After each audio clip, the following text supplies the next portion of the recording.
Hey guys, welcome back to the channel. I'm Ed, this is Adventures Our Way, and thanks for stopping by. All right, today I want to talk about the Mag Rack F2 from Kravet. If you've watched our channel for any length of time, you have seen that we have reviewed two of the Kravet bike racks. Number one was the E2 heavy duty bike rack. It's definitely the definition of a bike rack. Then we reviewed recently the Mag Rack X2, and it's a great buy for that bike rack. But today, like I said, we're going to review the Mag Rack F2, which is Kravet's lightweight bike rack.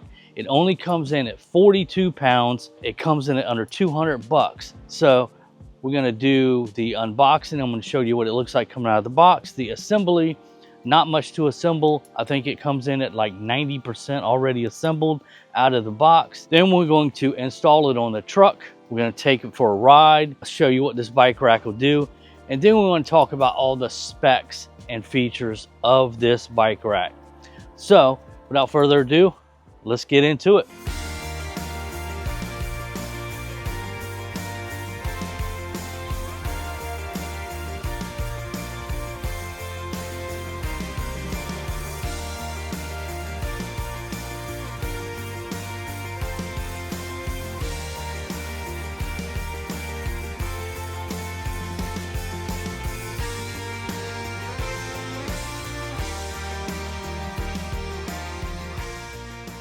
All right, so here it is. This is what it looks like when you pull it out of the box. Like I said, it's mostly together. This is where your bike tires go and your cradles. They do come in the box on these bars. I pulled them off the bars just to show you what they look like. And I'll show you how all that works when we get to load the bikes. So this is your rack, your clamps that go on the bars, your upright bars that connect to the bike. You got 4 straps over there that go around your tire cradles and hold your tires down as well. Also, in Kravet fashion, it comes with a bolt pin that goes in your hitch receiver. So anyway, let's get started putting this all together and show you how it goes. Okay, so the first thing I want to do is point out this right here, this pin. You have to pull this pin out in order to get it onto your vehicle. Otherwise, it's not going to go. So you just take that pin out, fold it down, and then you put the pin back in. Otherwise, can't get it on the truck. That's the pin. All right, so like I said, this only weighs like 42 pounds wide open. So it's and it's got a really long arm on it, which is really cool. But to take this play out, they give you a nice bolt instead of just a little hitch pin. Don't forget to put your washer, your little flat washer,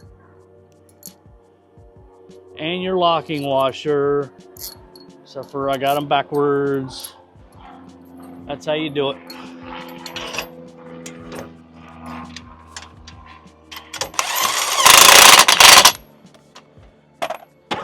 Put your little pin on and you're good.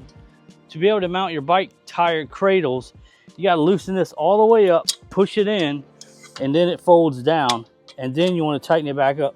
That nut right there, that bolt actually sits inside, so once you tighten this back up, it won't flop up and down like a big mess. These right here are actually for when you get your bike on. These will slide on like so, and they will hold the bike, and we'll go through that in just a minute. So let's go ahead and get the cradles put on. All right, when you do your bike tire cradles, make sure that this part of the bar goes up. All right, so when you put these on, you want to leave them loose to adjust, so you can adjust them for the wheelbase of your bikes. So we're going to get these all mounted up, and we'll show you what we're talking about. Now I'm going to lay these bars flat and put the bikes on. And how I put these bikes on is just put the front tire on. Since you don't have a ramp for this kind of bike, you just put the front tire into place and then lift the back up. Now, like I said, before you get yourself all situated, you want to make sure that your pedals are up and down and they're kind of in the center of this, or to where you can get your bar lined up. So it's not quite straight up, so I want to move these cradles a little bit this way to get it standing up as much as I can. And that's probably pretty good right there. But I'm going to leave everything loose until I get the other bike on to make sure everything's golden before I tighten everything up. These cradles will take, it says up to 3.5 inches, but I think these are like 3.75, almost 4-inch tires. And if you wiggle them just a little bit, they will go down into these cradles. Once again, you want to make sure your bar is just about, and that is it. So now that it's set, you can go ahead and put on these locking clamps that go onto here and to here, and you've got it all set. You got everything where you need to.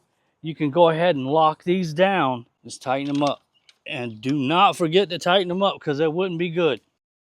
I want to point out that this thing does have this, it's a button that pushes in that releases these teeth right here, and these teeth have to go on this right here. There's a right way and a wrong way. If you put it on the wrong way, it'll just slide up and down. It won't do anything. But if you put it on the right way, see, this is the wrong way, it comes right off. But if you put it on the right way and you slide it down, it will not come back off until you release it and it slides up. So just know that you got to put it on the right way to make this all work. Once again, this protects your bike, and this is a strap that goes in here. You just pull it tight.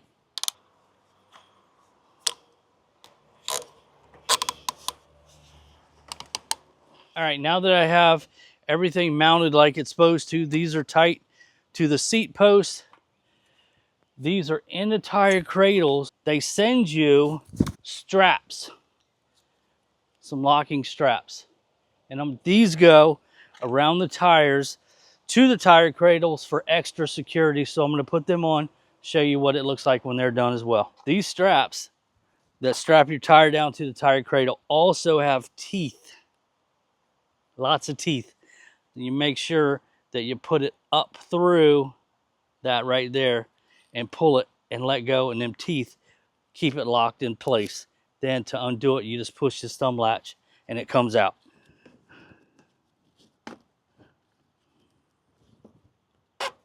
All right, so that's basically how you put your tire straps on for extra security.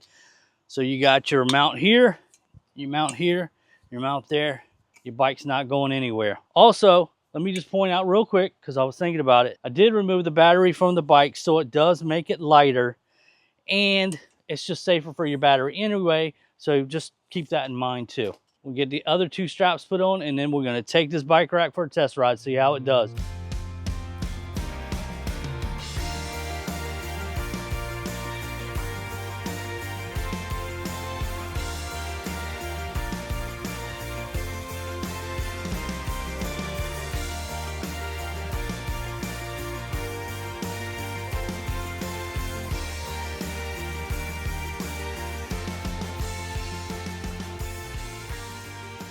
All right, one thing I'll say about this is when you get your bikes off and you're ready to go somewhere, you can do it a couple ways. You can just lay these bars down, because you got a nice little reflector here, and you can just travel like that if you feel safe traveling like that. Or if you want to fold it up, all you have to do is pull the pin, take this out, and it folds up, and you can put your pin back into this position.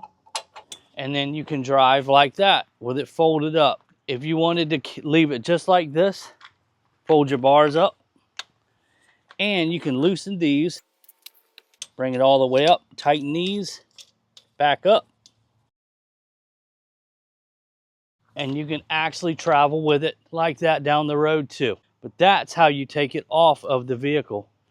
You just leave it like this. It's super compact. Right here, you take the bolt out, you fold it up into that position, and it's just this little bike rack that doesn't take up a lot of space. All right, guys, final thoughts on this Mag Rack F2 by Kravit. This bike rack is an excellent option for somebody who wants a capable, lightweight, foldable hitch rack without blowing your budget. This bike rack comes in at under 200 bucks, which is absolutely amazing.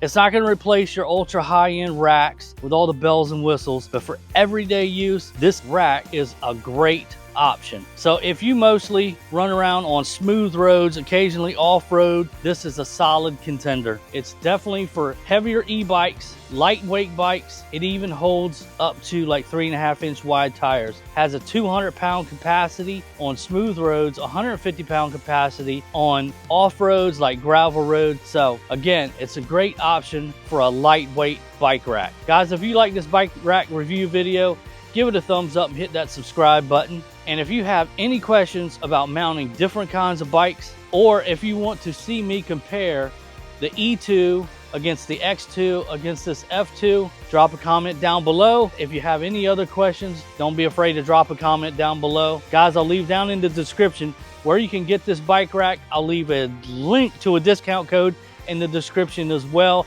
And guys, we'll see you in the next adventure.